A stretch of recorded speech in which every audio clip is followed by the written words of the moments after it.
Episode 22 with Coach Chot Reyes.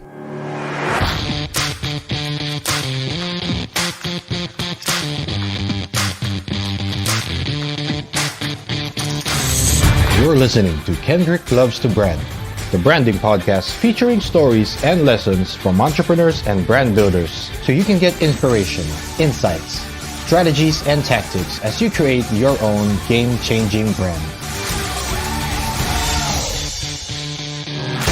Our guest for today is a legend in the sporting world in the Philippines, but also in the corporate world. So normally I would ask the guests to introduce themselves, but in this case, I felt that it's just right to do a short introduction myself. So Vincent Chot Reyes is the man responsible for making Puso the national battle cry when, as head coach of Gilas Pilipinas, he led the country's national team to its first Basketball World Cup stint in 40 years back in 2014. But there's more to Chot than just being a basketball coach. Chot Reyes is a certified ICP ACC Agile Management Team Coach, certified International Scrum Institute Scrum Coach, certified John Mattone Intelligent Leadership Executive Coach, and licensed John Maxwell Team Builder. He's the former president and CEO of TB5 Network Inc. He's an experienced turnaround leader with a demonstrated track record of successful change management. In his most recent role as CEO of TB5, he engineered the digital pivot and cultural transformation that had the network enjoying its best 3-year financial performance in company history until his retirement. Chot Reyes is now focused on expanding his practice as founding CEO of Coachcom Inc., his business and executive coaching company, and growing Tony & Guy Philippines, the master franchisee of Tony & Guy UK, where he sits as chairman of the board and president. Coach Chot Reyes coached at every level of basketball for 30 years, winning 5 PBA Coach of the Year awards in the process, and being named as Spin.ph Sportsman of the Year in 2013 and one of People Asia's 2013 People of the Year. An accomplished public speaker, he's highly sought after in the corporate speaking circuit, receiving the 2014 CEO Excel Award by the International Association of Business Communicators. So, without further ado, let's welcome to the show Coach Chot Reyes. Hi. Thanks for having me here, Kendrick. That's quite a long bio, and I actually had to skip a few parts because otherwise that might be the whole show.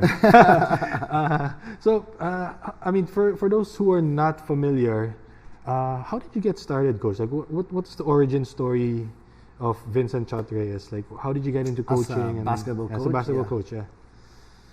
Oh, well, a really long story. My son was born when I was in second year college. Second year college, I already had to work. So I was a working student. I was working as a staff for the office of then Minister Ronnie Puno in the old Ministry of Transportation and Communications. That was a morning job. I'd go to work from 7 to 12, and then I go to Ateneo for my classes for the entire afternoon, 12 to 4. Mm-hmm. And then at 4 o'clock, I had to coach. I was coaching first started the PAYA Aspirants team and then the UAP Juniors team. And then at 6 o'clock, I had my own practice because I was a member of the seniors basketball team, which I couldn't give up because that's where my scholarship relied on being a member of the team. So because I already had a baby, by necessity, I had to earn my own keep. So I had to earn a livelihood by working in the Ministry of Transportation, 2 jobs, and coaching as well for the Ateneo.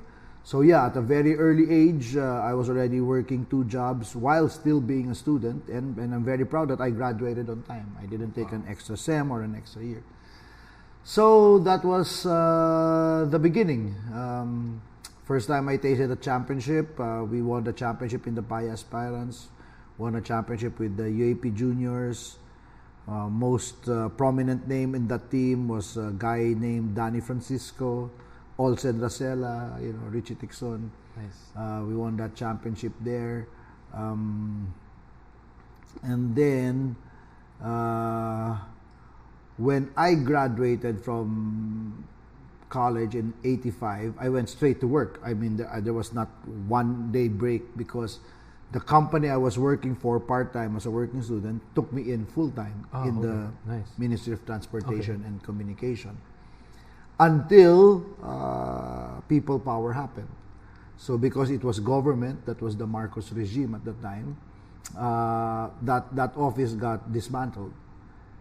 Fortunately, Pure Foods Corporation at the time was looking for somebody to move their sports program. They wanted to get into the PABL, the PBL at the time, the PABL, and eventually the PBA. So they came and contacted me, and that was my start with Pure Foods, corporate job. So I worked corporate for Pure Foods from 1986 to 1990. So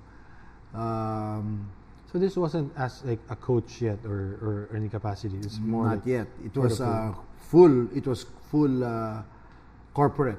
So I had very early corporate exposure as early as second year college, while I was already coaching in Ateneo while I was in second year college.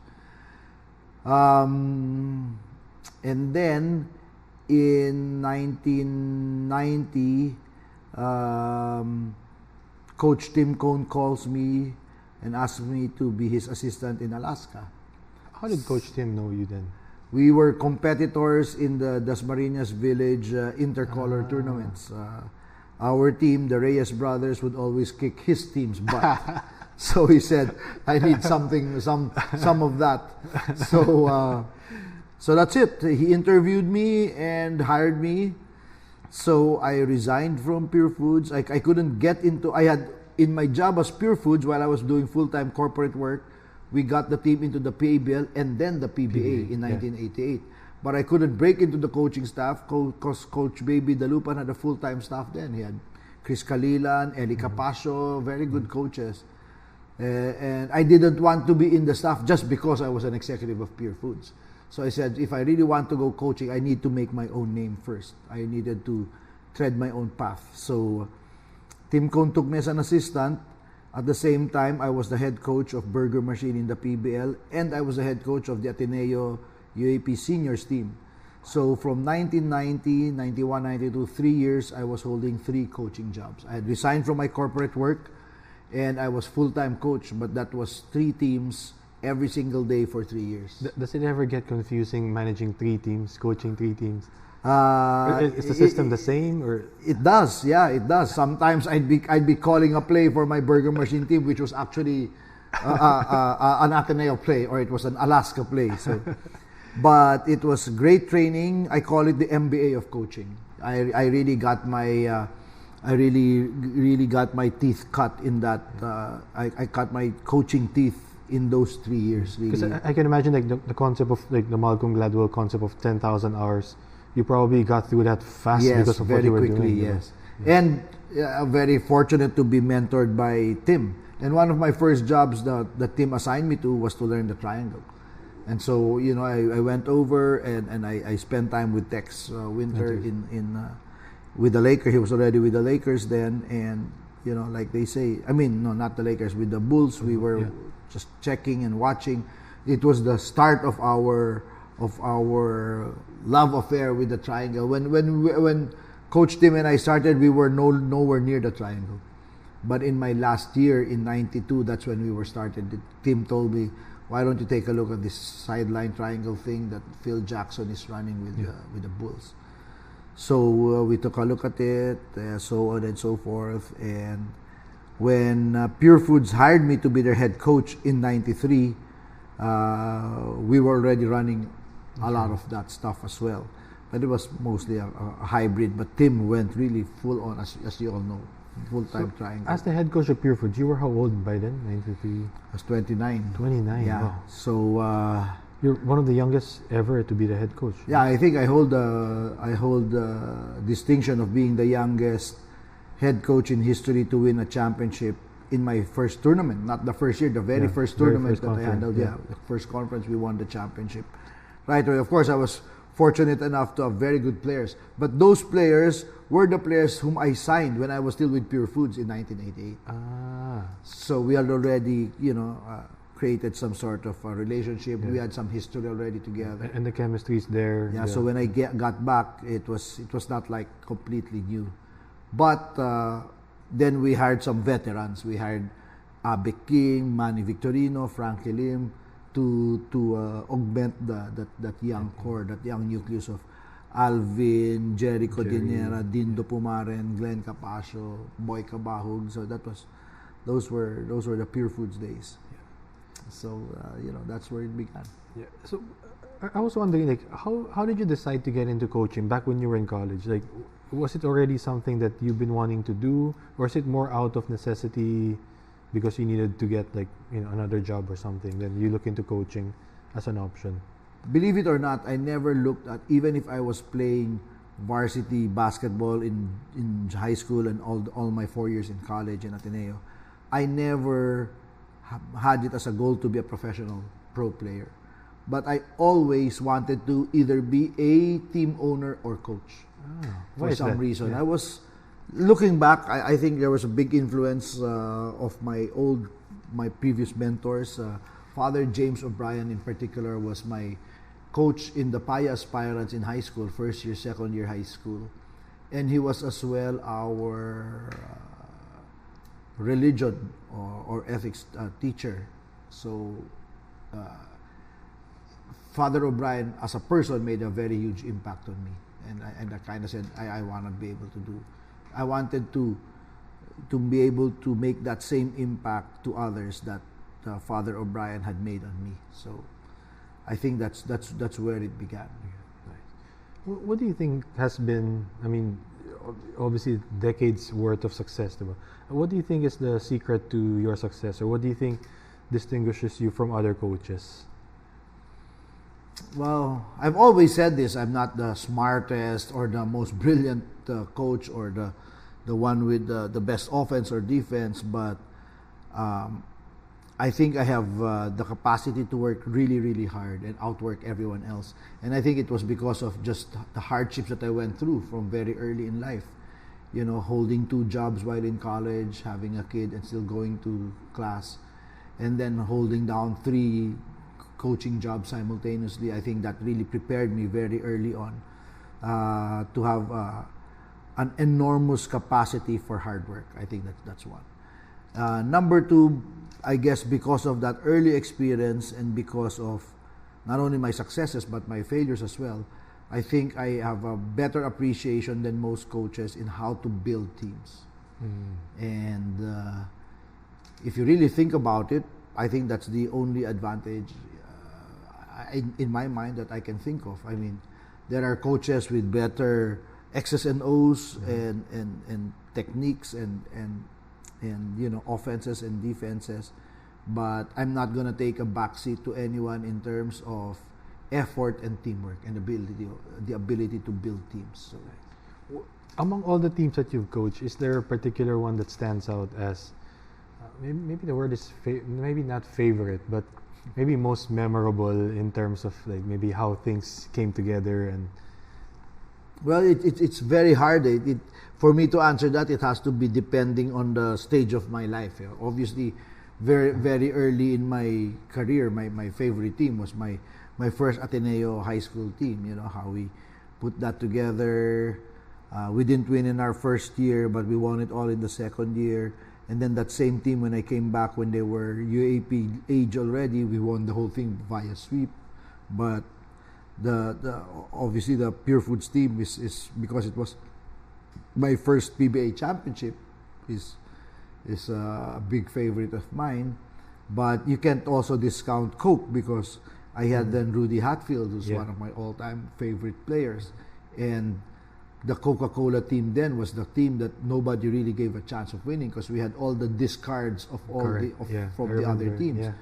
I think we were the only team that did not have one number 1 pick in the league at all. So, but just by sheer hard work and chemistry, we put that team together, and we put a team that went to 4 straight finals, won 2 titles, And just on the great leadership of Johnny, Jeff. Yeah. Even when I got Johnny and Coach Reyes at the time, they were kind of discarded already because they were tail ends of their careers. So I made a great deal to get, admittedly, to get Jeff and Rudy, but other than that, the Ato Moranos and the Ballesteros and Freddy Abudas of this world were not really, highly touted. But again, that's why that's a favorite team.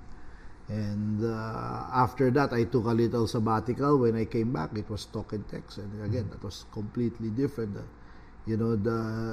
The Jimmy, Kelly, Ryan and Harvey, all that situation was, and Ranidel, a very, very different dynamic again.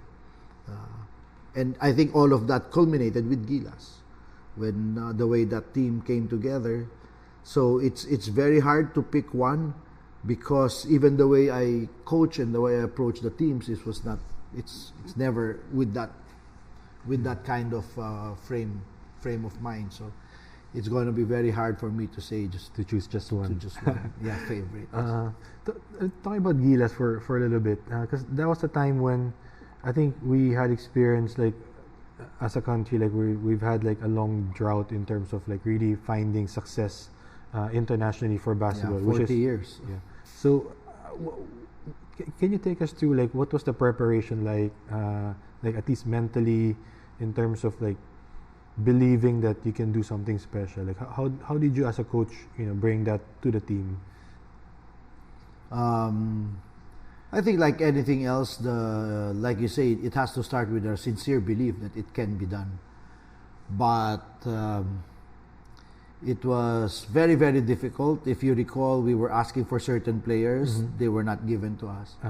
We were asking for a 6-month preparation period. They said no. So we said, okay, we'll take 3 months. We ended up with 1 month to be able to do something we've never done before in 40 years.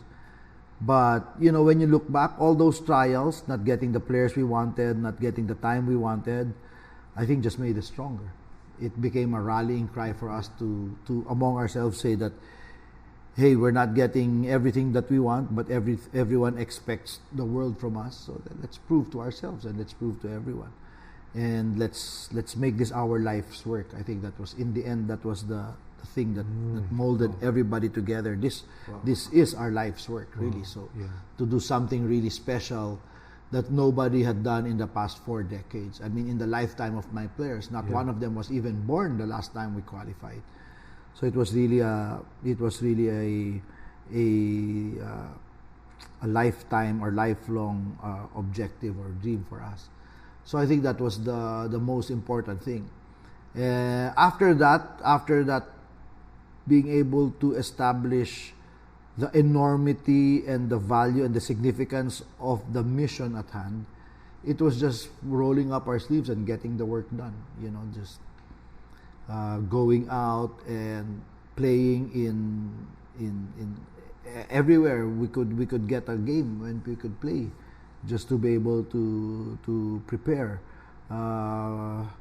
So we just made sure that we knew who the opponent was and what needed to be done and what style of play would get us there. And that's where we brought in the dribble drive, which everybody said is not a system at all. It's not going to work. Small ball, why are we going small when everyone is going big? So small ball was not invented by the Warriors. We were small ball even before, way in 2013, even before that occurred. So the small ball wasn't invented by the Warriors or the Rockets. We were, by necessity, small ball already. It was a very simple concept. I said, no matter what we do, we cannot match the height of China, Iran, Korea, Japan. So if we cannot match their height, let's beat them some other way. And that way was with speed, with quickness, with outside shooting, with spacing the floor. There were a lot of detractors, but the important thing was the players believed in it. The players bought into it, and in the end, that was the most important thing. And then when we did get to the Worlds, remember, not only did we get to the Worlds, but when we got to the World Championship in Spain, we gave everyone a run for their money, playing small ball, playing playing L.A., Jimmy and Jason, or Yeah. Jimmy, Jason and Polly together against, the tall teams of Croatia and Greece and all that. But we competed against everybody. So I think that was it. The putting that belief there, putting in the work, getting the players buy-in, and then in the end, just allowing the players to do their thing. I think that's the most important thing. A lot of leaders, sometimes we get in the way of our players. After you put in all the work, your job as a leader is to step aside and let the players do their thing. I think I posted it today, where our job as leaders or our coaches is not to shoot the ball. Yeah.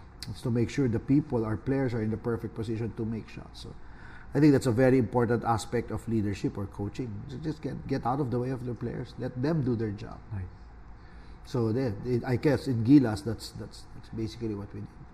In talking about Gilas now, like, what do you think is the missing ingredient, if there is like just one ingredient or maybe a few, that's keeping the Philippines from consistently competing with the rest of the world?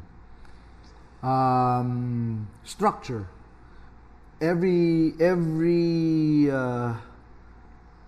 country in the world, except for the U.S. and the Philippines, every country in the world, their national local basketball program is scheduled around the international calendar, around the FIBA calendar, except the NBA and the PBA. That's it. That's as simple as I can say. So unless we figure out a way to structure our own local tournaments and competitions around the international calendar, prioritizing the international calendar, then we will always have problems. I know that the PBA is bending over backwards to try and help, but every Filipino basketball aficionado knows that it's not enough. Yeah. I mean, I'm sure you will agree. It's not enough. So so the problem is structural.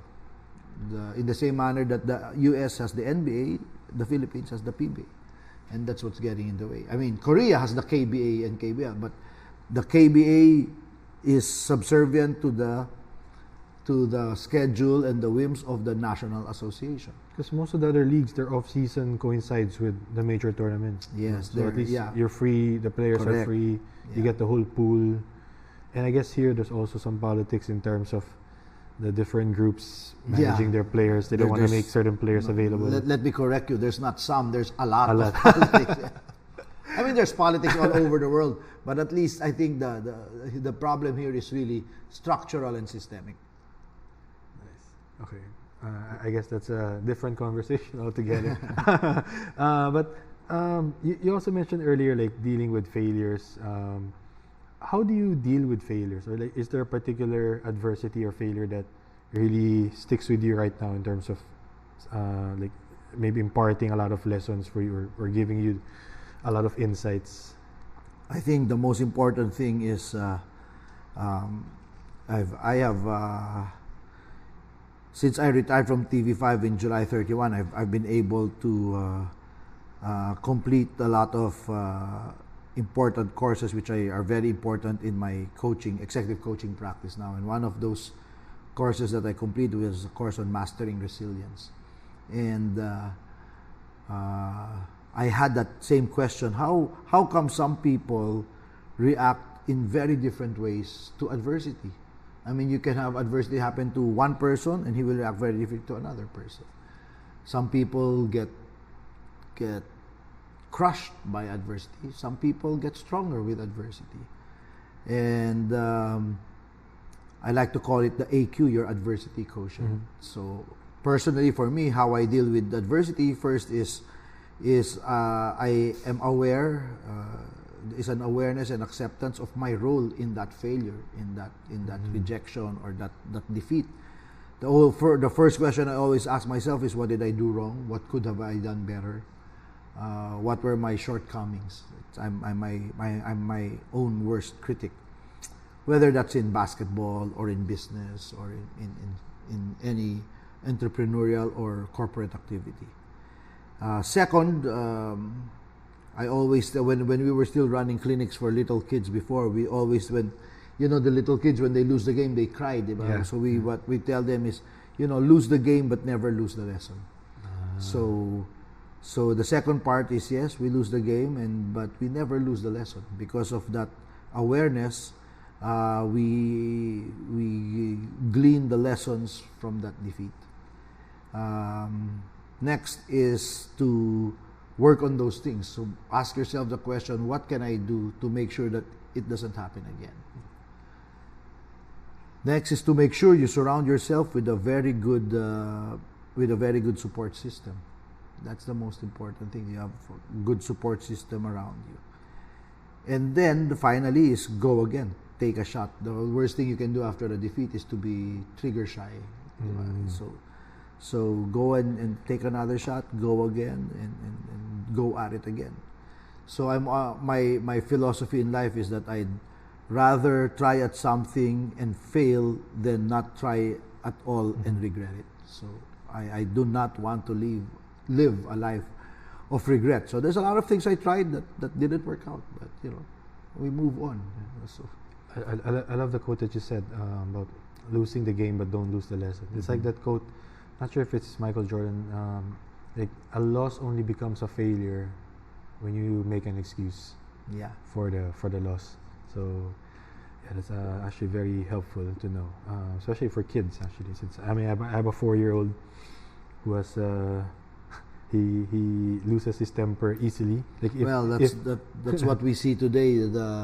A lot of the young ones today, they don't know grit.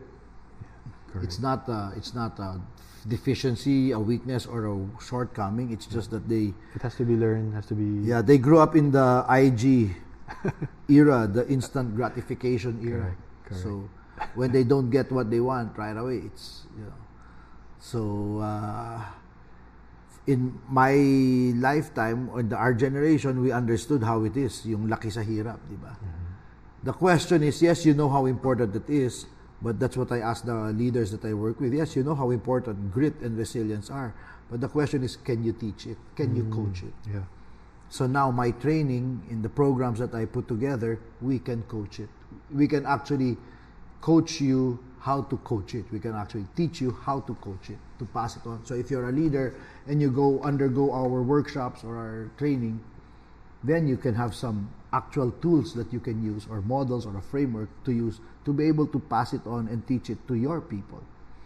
Because you cannot say, kailangan sanay kayo sa hirap kasi kami lumaki sa hirap eh. Yeah, diba? Your people are not gonna they're not gonna listen. It's not walang impact. But if you actually put it in a framework and you actually teach it, so then that's different. Now that you mentioned the corporate coaching that you do now, how did you transition from being a professional basketball coach to getting into corporate? What people don't know was that even while I was actively coaching professionally in sports, in basketball, I always had my management consulting coaching company, Coachcom Inc. I think it's going into its 20th year already. In fact, Coachcom Inc. has always been there. I put it up because when I took my international MBA, I saw the need for executive coaching, and I had started to get a lot of requests for speaking engagements, team building workshops, the executive development programs. So I put up Coachcom Inc. So it's always been there. It's not like, one day I'm a basketball player, the next day it's always been there. It's always been a side-by-side development. And the reason is because there are so many lessons in sports that translate to the corporate, executive, and entrepreneurial world. I just gave a talk last week to Roche. Their country manager is an American, a female American lady. And after I gave my talk, she approached to me and told me how much she loved my talk. And then she said something very telling. She said, everything that I learned, everything that I talked to my people about in business and running this company, I learned in sports. Wow. So it turns out she's a Harvard graduate, and she was on the Harvard varsity softball team. Wow. So, and that's another thing. The latest number now is 90%. 90% of female CEOs or top executives was an elite athlete in college. Wow. 90%. Wow. I think the male number is higher, even 95 or something. So it's we don't need to emphasize or belabor the point, the value of sports that we're seeing now in everything, in running organizations, right? So it was very natural for me.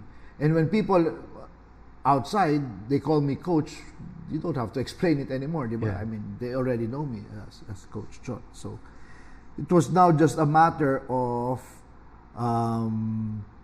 building my credentials. So I made sure when I retired, I took my Agile Management certification, Scrum, and then executive coach.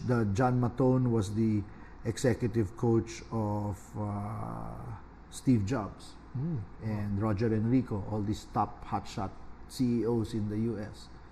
And right now, I'm undergoing another coaching certification from the #1 executive coach in the world, Marshall Goldsmith, which is not only individual coaching but also team coaching as well. So that, again, even if you know a lot of things, the fact that you can teach it in a structure is very important. And so, since I retired in July 31, I just I had already planned taking all the certifications to make sure that I have something very new and very different to offer to. So even before you retired, this was already like a plan you had in place. I was already planning it. On top of those certifications, I completed the course in mastering resilience, in establishing the habit of ferocity, and design thinking, emotional intelligence. Those are some of the courses. So it's because my program is future fit leadership. I'm saying in this age of disruption, we're all going to be disrupted. It's not if, it's just we're all going to be disrupted. And the future belongs to those who are ready. You have to be future fit. Not only ready, but fit to be able to do it. So future fitness means that you have to have a lot of skills, a lot of things that you can do. If you're just one-dimensional, one-track now, then chances are you will be disrupted. You will be out of work tomorrow. Speaking of one-dimensional, I really love hearing all of this. What you've been sharing, because I think that it would be understandable if somebody look at what you've accomplished and then see that you're already sort of maybe the word is coasting on your laurels, diba? Yeah. But I think you've taken up more continuing education and training than anyone else that I've met recently, and that says a lot given everything that you've accomplished. So that's actually very admirable. When we invited Eric Spolstra here to give a couple of executive talks to the MVP group, he introduced me to this book by Carol Dweck, Growth Mindset. Yeah, I love that. So that really stuck to me. So I'm very proud of my growth mindset. I really believe I can do anything. Believe it or not, I'm now, and I don't want to tell anyone, but I'm in the midst of completing a master's program in data science. Wow. Who knows? If I'm successful, I might become coach and data scientist in the future. But but these are. I take a look at what's happening. I think that's that's what it means to have an agile mindset. You have an ability to discern, take a look at what's happening, and be able to anticipate and work and do things that can give value to your clients and to your business. And that's why when I saw everyone was talking about agile, then I took my agile certification. And the Scrum framework is part of agile. And then now I saw an article where, not only one, but more and more articles saying that the most important skill for the 21st century is emotional intelligence. It's EQ, more than IQ or whatever. So Then I took my emotional intelligence. And in the process, something that I also, that habit of ferocity program is about getting into flow, and it's about achieving peak performance. So peak performance and flow is being in the zone. Yeah. So it's not reserved only for athletes. So I can coach you as an executive how to get into flow, how to achieve peak performance. And that's very interesting kasi like normally yung being in the zone nga, it's either related to being an athlete, or if you say flow, it's more parang, I think for more creative people yung usually yung association, di ba? So you're saying you can coach an executive who's maybe numbers based, yes, to get into a flow. Yes. So what so there are certain precursors to flow, and then there are certain steps that you can take to make sure that you get into flow. So we talk about the skills challenge dynamic, we talk about the value of focus, we talk about, if we had the whole workshop, then these are the things that I discuss in my workshops, So all of the things that I mentioned, emotional intelligence, mastering resilience, developing grit, having an agile mindset. When you put it together, what it results in is peak performance. If you're a leader and you have all of these things, you have a highly developed sense of EQ, you have an agile mindset, you understand grit, you can get back, you can bounce back from defeat, you're not afraid of failure, diba? Then chances are you will be able to deliver. Your company will succeed also. Peak performance. When the type of companies that you work with, are they mostly like the top corporations, or is this something that, let's say, a startup would be able to? Yeah, we pride ourselves at Coachcom in customizing our programs. That's why we don't have decahon. That's why it took very long before Inspire Consultancy could convince me to give a public workshop, because if it's public, it's kind of decahon, diba? But they said no, because some people, they don't have the benefit of working for a company where they can afford to hire me in-house. So it turned out, we ran our first one last November and we got very good feedback. So now we're running again our next on Feb 19. Because my workshops are very different, they're very interactive. It's not the one way, lecture type and all that. So that's the nature of the programs. So the workshop with Inspire, it's open to public. Yeah, it's a public workshop. It's a whole day, and we talk about everything there. What it means, the agile mindset, coaching people. And we really go back to fundamentals. We talk about how to deliver feedback, how to communicate, those things, and then it goes into it ends up with building teams, because everyone is in anything that you do, whether you're a startup, whether you're a big organization, building teams is very, very important. But you're very well educated. Have you ever been taught teamwork? Have you ever had a course called Teamwork 101 or the fundamentals of team building? No, for sure. Not in school. I mean, you learn it through sports, basically. Yes, you learn it through sports. Yeah. But you learn it through sports because of your experience. Yeah. But do you have a model to teach it? No. Yeah. You have your own company, diba? Yeah. Do you know how to build? I just tell them to. you just take it from your experience, and there's nothing wrong with that, except it's not, it's kind of hit and miss. It's kind of something that I think, if you think about it, parang like we tend to assume that teamwork. You just say teamwork. Then parang people would assume that everyone should understand what it means and how to do it. Yeah, but teamwork. But that's where all the problems lie in organizations, diba? Parang mag-cheer lang kayo, may mission vision kayo, meron kayong company shirt, may chant kayo, okay kayo, team kayo, you're always together. Yeah. That's why there are so many dysfunctional teams. So for companies like us who cannot afford your training, like, so we can go to Inspire. Yeah, just go to the workshop. I'll link up the workshop. I'm sure you can. I'll give you the links later. Okay, so but typically, like the companies who work with you, if you don't mind me sharing, like what's a typical, let's say, workshop, like the program? Is it like over a few days? And what's the investment for, like the average maybe investment for a company? It really varies, eh? But your first question, what types of companies? Yes, we work with startups. We work with some of the biggest in the country. In fact, we're working with several companies that are the biggest in their industry in the country. We work with multinationals. We work with purely Filipino-owned companies as well, different industries. The workshops vary. We have workshops that are half day, 8 to 12, 1 to 5, for companies that cannot afford to get their people off, work that often. We have whole day workshops. On Saturday, I'm conducting one for one of our one of the biggest in the country. That's a 9 to 5. So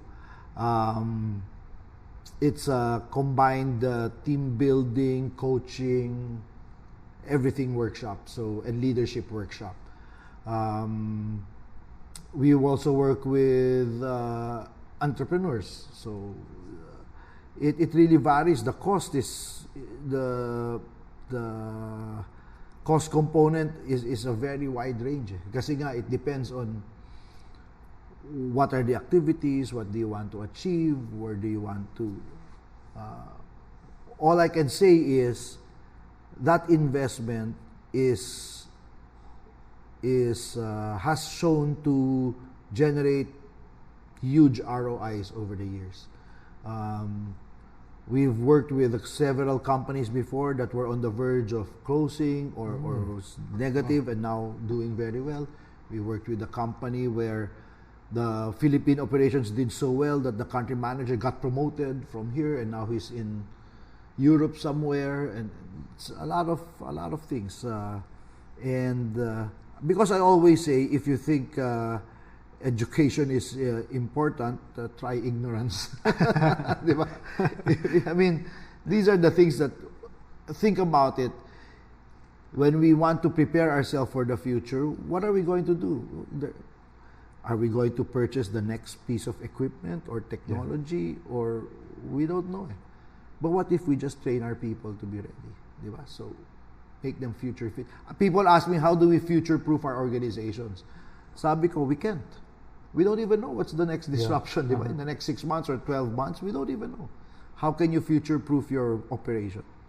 But we can help them become future fit by expanding their thinking, having an agile mindset, making them understand how to work together as teams. Because in the future, that's going to be the most important thing. And the scary part in terms of change is how fast the rate of change and disruption is recently. Exactly.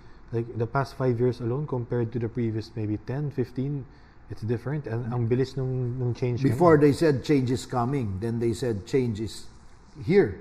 Now they say change is changing. Diba? That's why, diba, in the past, work was about manual labor. Correct. Yeah. Then in the Industrial Revolution, it was about efficiency, mental smarts, efficiency, ganon. Now, in this digital age, it's about heart. The companies that will survive are those that are able to capture the hearts of their people. Engagement, commitment, passion. So, akala ko ba tech? But now we're seeing these are the important things. It's not the technical skills or ano, because we don't know what's going to happen. Yeah, correct. So that's what it means to be future fit. So that's where we prepare leaders to be future fit, and that's I have a model, we call it the HEART model, and that's PUSO, HEART, and the starting point, the foundation of my HEART model to be the heart of a leader, to be a future fit leader. The foundation is health. Physical, your ability to be a good leader, the fundamental starting point of that is health. You have to be healthy. If you are sickly, basakitin, if you're always under the weather, you have a hard time. Think about it, all your problems at work. You can't concentrate, you're sluggish, you have low energy, they all have a physical root, diba? What did you eat last night? What time did you go to bed? What time did you wake up? How many bottles of beer or wine did you drink? They all, are you exercising? They all have a physical root. So it's founded on the model is the heart of a leader is founded on the foundation of physical health. It is nurtured by emotional intelligence. It is fueled by an agile mindset, sustained by resilience, and then it is scaled by the speed of teamwork. So that's heart. Health, emotional intelligence, agility, resilience, teamwork. Nice. So when we work on peak performance, on you as an individual, how can we now translate that peak performance from you to your team? So from me to we, because that's the key, diba? So yeah, it's a very simple framework. You can explain it in less than 1 minute, but it's gonna take a lifetime to master, diba? So ganun lang naman yun. So that's why I have all my exercise videos on Instagram. Yeah, on Instagram. I follow it every day. And nakakatawa, sometimes my wife will tell me, tama na, nakakasawa na, pare-pareho naman. So I won't post for 2-3 days. And then people are going to say, Coach, when's our Yung palang dami palang naghihintay. And then every time people are going to message me or say, Coach, we're inspired, thank you for doing this. They'll tag their wife, gawin na natin to, honey. Ganyan. So I've always said, if I can impact or inspire one person, then it's all there. So in that program, we talk about a lot of things. We talk about motivation, what real motivation is about. We talk about communication. We talk about resilience. We talk about grit. We talk about, because of my experience running my own business and running a big corporation like TV5, I've been there. It's not like I'm speaking on theory or from a book or from an. It's from experience it's direct experience. And then I've had the experience of being under the microscope and under being high stress situations because of Gilas, diba? So how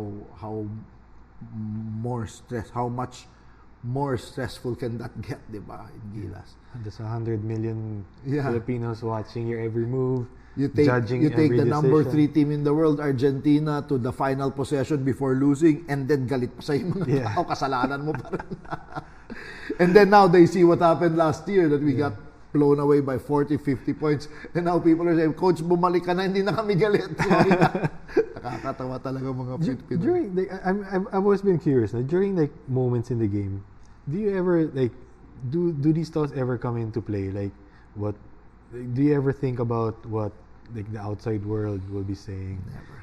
So during how do you center yourself during those moments? I'll give you an example. My focus is so sharp, it's so laser-like, that I don't even see my wife during games. She already knows. In fact, one time before a game, this was the PBA, one of our top executives came and tapped me on the back, said, "Good luck, Coach."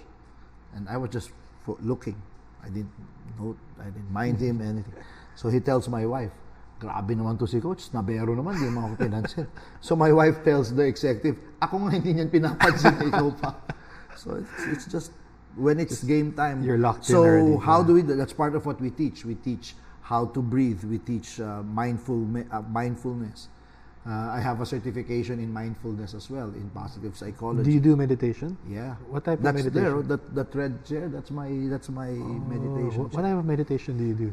Just mindful breathing every morning, 10 minutes. I just in our programs, like on Saturday, we start off with the performance breathing. In my team, I have a certified performance breath coach.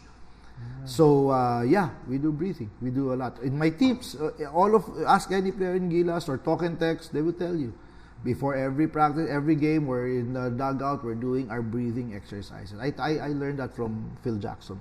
Nice. And then I saw Michael Jordan doing it. And then I saw Kobe Bryant doing it. So I'll just tell the players, ito nga ginagawa ni Kobe, ikaw di mo gagawin yan. Di ba? Kung sila ginagawa, I mean, these are the best players in the world. Did anyone ever fall asleep while doing it? Hindi pa naman. So we do our breathing, our meditation, and all sorts of other things. That's all part of the health part, di ba? So you mentioned earlier like the influences that you've had in terms of basketball coaching. Do you have somebody that you look up to in the field that maybe dead or alive that maybe you would want the chance to meet and have a one-on-one coaching session with? Basketball coach. Any could be basketball. Could be any. I'd love to have a one-on-one session with Steve Jobs if he were alive. Yeah, I'd really love to pick his brains. But there's several now. Some of the guys in Google. The subject of the book, the $1 Trillion Coach. Bill Campbell. I would have loved to have a one-on-one with him if he were still alive. I know I've met Pat Riley several times, but I've never been able to actually sit down have a one-on-one with him. I'd love to pick his brains as well. It's interesting you mentioned Bill Campbell because that was sort of what I was thinking of when I saw that you're more focused now on coaching. Yeah. I was thinking like, because the stories about Bill Campbell is he was also the coach of Steve Jobs. Yeah. And a lot of the top, everyone else. Yeah. pretty much all the and who's who. All the Google guys, the top 3 Google, Google top management. I was sort of imagining that also for you na like. And he was also a professional sports coach, football lang, hindi lang basketball. Correct. So we were kind of the same path. But so I think eventually, like the top executives in the country will say, "You're their $1 trillion coach." We hope.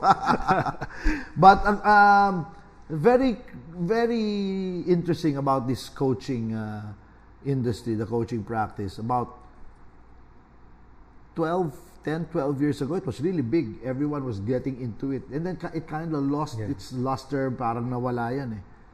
And then over the past year or two, it resurfaced. And it turns out because all of the bright boys pala of Silicon Valley had coaches.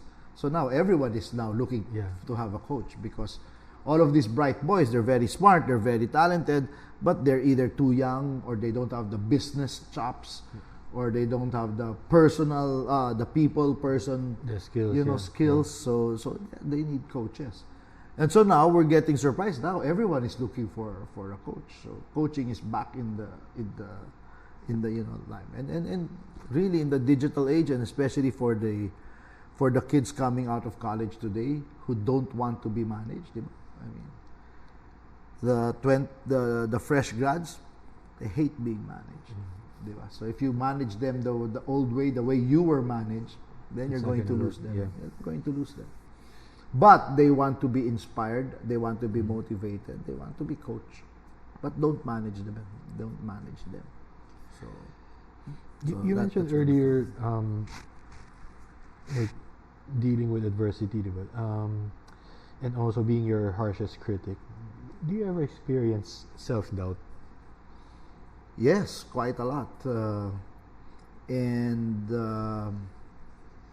What I've learned is self-doubt is natural. It has to be there. If you're going to do something new, something different, something you've never done before, you have to feel it in your gut. You have to have those butterflies in your stomach. Kung wala yun, then what you're doing is not big enough. It's not, it's not scary enough. It's comfortable. It's too comfortable. Yeah. So I always have that. So how do you deal with it, or how do you manage it? Same thing. First of all is the awareness. So that's the first step to emotional intelligence. Really is an awareness, because there's always that space between stimulus and response, diba? So you have to make sure that you're able to expand that space. So something happens to you, you have to be aware. Something happens. Oh, this is pissing me off. Ito na naman to. This is your trigger or something. So you have to be able to be aware of that, so you can step back and kind of collect yourself before responding. Make a choice, and then you decide what's your response. Sometimes that happens in a split second. So same thing with self-doubt. So first thing is you have to be aware, and then think about why are you scared? What is your fear? Why are you doubting yourself? And a lot of times it's just fear. It's fear of failure when it's not really factual, it's not really. So you ask yourself, so what's the worst thing that will happen? If I don't succeed, what's the worst thing that will happen? Will I die? No, but been through worse, so and then you ask yourself the question, have I prepared for this? And then in some items, especially in business, you ask yourself, have you done some de-risking on the side? If you're going to attempt something really big, do you understand the risks, and have you de-risked some of those? Yeah, sort of analyze the downsides. Analyze the downside and prepared and all that for it. So a lot of things are coming into play there. But yeah, for sure, we if there is a person who doesn't have any self-doubt, ang tawag dun, arrogant. I think that's arrogance, yeah. Do you have any advice for, let's say, someone who's just starting out and wants to be good at something? Like, what would be the approach that you coach them? Let's say maybe your own kids or somebody you're coaching. My first question is going to be, and taking from the playbook of Simon Sinek, my first question is going to be why? Yeah. Why is this something that you want to do? So it's either the why, or what is your purpose, what is your mission, what is your passion. In the habit of ferocity, kasi what we say is we stack up these things, your curiosity, your passion, your purpose, your motivators. If you stack them up and align them, then that gives you a better chance of succeeding and being able to generate the habits and improvement that's going to help you get to what you want there. So that's my first question. Why? Why is this what you want to do? Then the next question is, what's the motivation? Diba? Is it just to make money? If it's just to make money, then at least he knows it is just to make money. Then we work towards that. Or is there a bigger reason for that? So, and then you take a look at, then you go to the kind of business things. First, after that motivation, you talk about capabilities. Okay, this is what you want. This is the motivation. Do you have the capabilities, the capacity for it? Diba? So if you don't, is now the time to do it, or are you going to work till you get experience or build those capacities? The next is the execution, of course, diba? Yeah, of course. Yeah. It's not enough to just talk about it. You have to. Yeah, then you have to go do it. So if I'm coaching that person, if we go through those steps, and now if he feels he has the capacity, he has prepared and everything, and then now execution. So what are you going to do? So what are the steps? What are the So, but for me, that's always the starting point. I mean, if I work with client, the minimum I work with my one-on-one clients is 3 months. 3 months. So that we have time to actually achieve a project. Whether it's an entrepreneur or like now I'm working with someone and he's working with a big corporation. So we're figuring out. So we zero in on one major project that he wants to do. So the 3 months is like, how often do you talk or work with him? Minimum is once every 2 weeks. That's minimum. But it's always more than that. It's at least once a week, it turns out. But it's like I go to his workplace, I take a look, I go with him, I tag along when he has his meetings, talk to the people he works with, talk to his higher ups, talk to people around. And it's really coaching, it's not. So everyone in the company would know that he's getting coached. Yeah. And they don't feel intimidated or threatened in any way. Hindi naman. Because like I said now, it's understood. People know that, Before kasi there was a stigma. Yeah. Oh, but ako magpapacoach? There's nothing wrong with me. Especially the success. That's why when I started Coachcom, my clients were all expats. Because we don't have to explain coaching to expats. Uh-huh. I had a British, German, Dutch client, now one-on-one country manager, executive of some of our biggest. If I tell you off the record, I can tell you the companies and the names, but because you don't have to explain it to them. Why do you think that is in our culture? that makes it hard. I mean, if you think about it, it should be a no-brainer, di ba? Yeah. So why do you think certain things like that are still hard to accept in our culture? Kasi I think in our culture, we were raised in the generation of saying, "Oh, iho, gusto mong matutunan tong ginagawa ko, dikit ka lang sa akin, makukuha mo rin yan." And there's nothing wrong with that, except now we don't have the time. We don't have the luxury of time.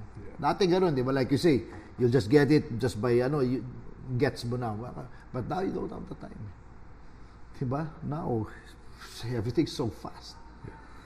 So you really need coaching around certain things.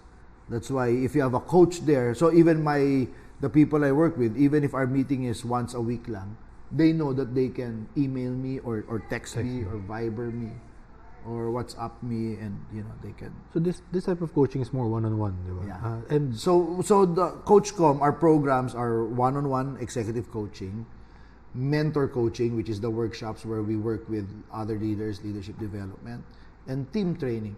So we work on building your team, building your so that's aside from my corporate speaking. So those are the main things: executive coaching, mentor coaching, and then leadership development, and then team training. With everything you have going on right now, do you still plan to get back into coaching basketball? I'm sure you get asked that every day. Yeah. No, right now, you have to understand the last 5 years of my life were just the most toxic you could ever imagine. Coaching Gilas and running TV5, you can just imagine that double dose of toxicity, pressure, and stress, diba? So I guess it's a perfect time for me to step back. And I'm still busy. I'm not idle at all, except without that stress. But I'd like to think of myself now as preparing for Act 2, I guess, second stage or whatever. I don't know if it's going to be as grand or as high profile as the Gilas job. But I hope it will still be as impactful. Yeah. To others, and right now what I see is, when we do well in Gilas, we inspire a lot of our fellow countrymen to do other things as well, diba? Correct. But now when we do work with organizations and companies, I work with several companies that provide livelihood for tricycle drivers, housewives, market store vendors, and that's an entire completely different impact and ability to provide meaning, diba? And make a difference. So that's pretty cool for me. Except it's not on a grand stage. It's not a big, the people don't really know about it. But the kind of satisfaction I get is still very much gratifying for me. And the most important thing is the loss of stress. I'll tell you a story. While I was still with TV5, I'd work out, diba? At the start of every workout, we'd take my heart rate. I have a heart rate monitor here. Before every workout, my trainer would insist that we take our heart rate monitor, just here to take your heart rate. Okay. So, on a regular day, before my first set, my heart rate is between 65 to 67. So that's pretty low. I guess because I've been an athlete all my life. But kung medyo puyat ako, had something to drink the night before, maybe it will go to 71, 72, which is still very low. So, I retired from TV5 July 31. I think my first workout after that was August 2 or 3. When I took my heart rate, it was 56. Grabe. Sabi nga nung trainer ko, wow, that's elite athlete rate level yan. So, it's just that, can you imagine, in just a span of the day-to-day, I guess the lifting of the kasi you get used to it already. What was your heart rate during TV5? I think that's yun nga yun when I was before. But during the day you never test naman like during. But upon retirement, that heart rate dropped by 10 beats per second right away. So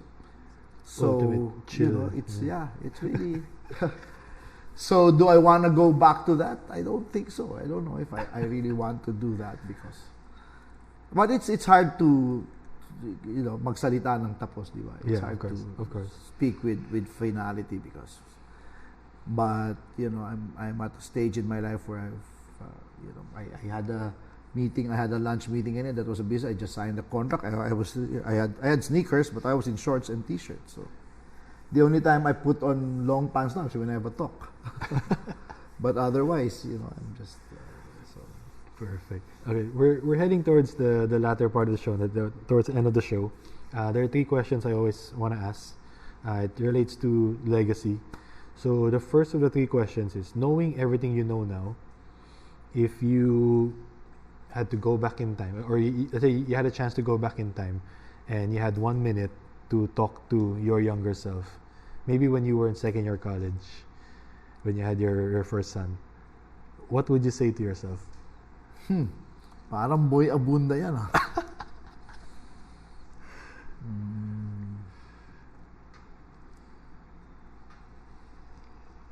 Good question.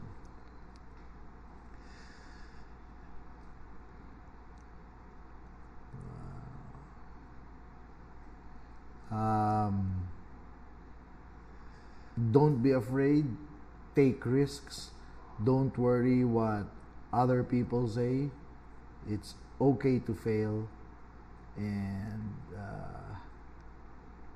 always never forget to give back and be grateful, and make sure you do a lot more charity work. Wow, that's a lot to unpack, I think. Si Chot Reyes at that time would be like, what? Already have 2 because I was already such a risk taker, and I don't know, but still, if I were to talk to my, I wouldn't tell myself to slow, because there's very few things that I regret.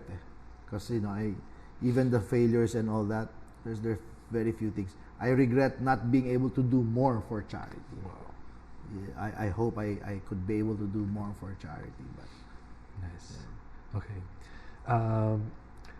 After already being so accomplished, what else are you looking to accomplish, let's say, over the next 10 years? I want to write my book, finally. So nice. many people are getting on my case to write that book. Nice. I would be one of the first to buy it for sure. I want to finally write that book. I have several goals that I refuse to divulge pa now, because maybe later we can talk about it. Yeah.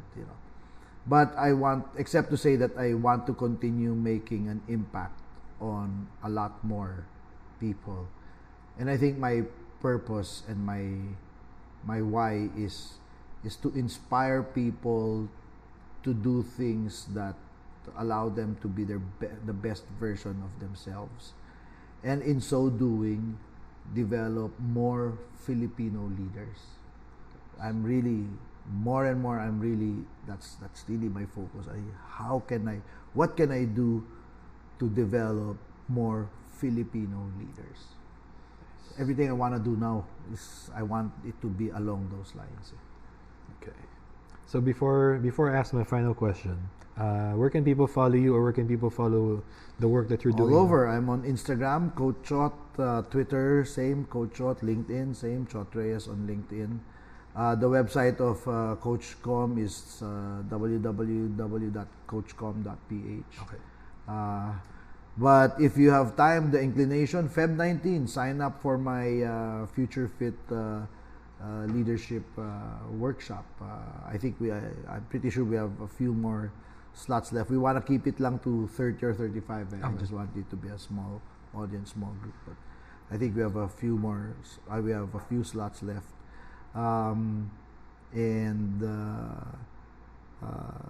Do send me your comments. Oh, I dropped na pala my first podcast last week, the Coachcast. Yeah, Coach Tim Cohn was my first guest, but it was very quick because so the title is Coachcast. Yeah, it's available Coachcast in Spotify and everywhere. And everywhere else. Yeah, right. We'll link that up also. Yeah, so I had Coach Tim Cohn. We were talking about the future of the big man, and then Greg Slaughter retires. Oh yeah, oh my God, that was a bombshell. Yeah.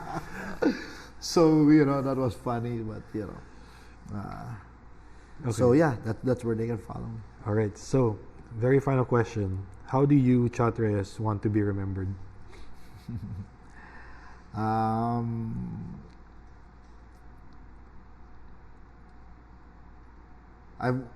I've toyed about what I wanted to be written on my tombstone, and it's something like, here lies Chot Reyes, husband, father, winner, and he did all he can for the Philippines. Wow, that's it. That's beautiful. And that's a beautiful way to end the show. Thank you so much, Coach Chot. Thank you. Thank you guys for listening. If you enjoyed this episode, please rate and review the show on iTunes. It will help more people discover the show. You can also share a screen cap of the show on your social media accounts.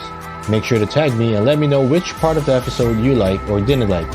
All feedback is certainly welcome, so feel free to reach out to me on Instagram @Kendrick to let me know what topics you'd like to be covered next and who you want to hear or learn from in future episodes. Until next time, do the work you want to see done, because life's too short to not be creating your life's work.